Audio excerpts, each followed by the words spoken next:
Ito nga pala ang luto ni Kim. Adobong manok na may itlog. So yummy yan. Tapos eto naman yung luto ko para kay Sir. O, diba? Very simple, pero masarap yung luto namin. O, diba guys?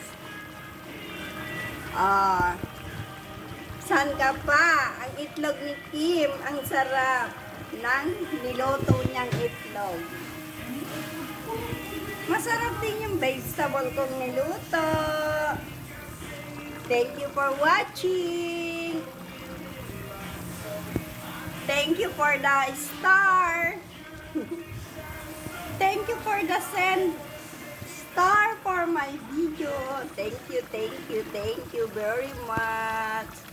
Kumukulo-kulo na ang manok ni Kim.